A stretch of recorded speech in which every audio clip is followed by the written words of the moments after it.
त्यांना आवडत नाही.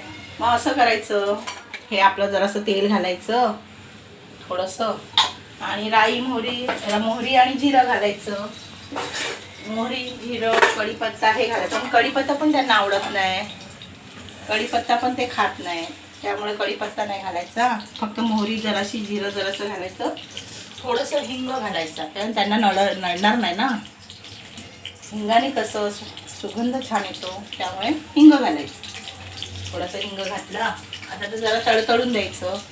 तडतडलं की मग काय करायचं, ह्याच्यावरच थोडं सगळं घालायचं. ह्याच्यावरच घालायचं थोडं थोडं मसाला. त्यांना जास्त तिखट मुलांना आवडत नाही, जास्त तिखट नाही करायचं, थोडंसंच तिखट करायचं.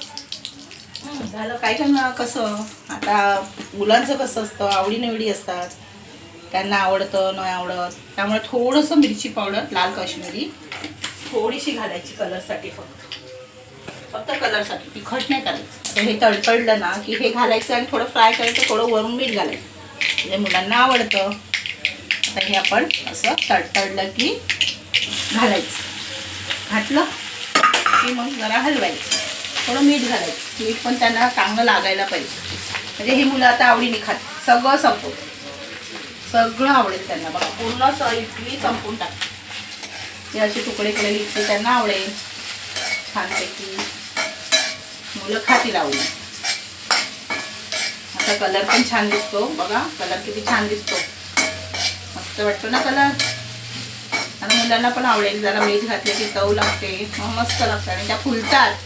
असं आपण हे फ्राय केलं ना की गरम झाल्यानंतर इडल्या फुलतात छान. किती छान झाल्या बघा.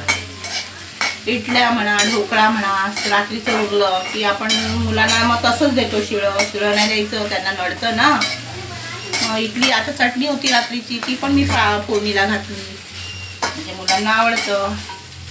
इडली चटणी बघा, मी आहे ना जिरं, राई, हिंग, कढीपत्ता घालून इडली चटणी चांगलं फ्राय करून देते त्यांना खायला. आता त्यांना मी डिशमध्ये देते खायला. कसं देते बघा मुलांना, छानपैकी असं भरायचं, असं भरायचं मुलांना डिशमध्ये, आणि त्यांना साईडला थोडीशी चटणी वाटीमध्ये द्यायची, छोट्या वाटीमध्ये.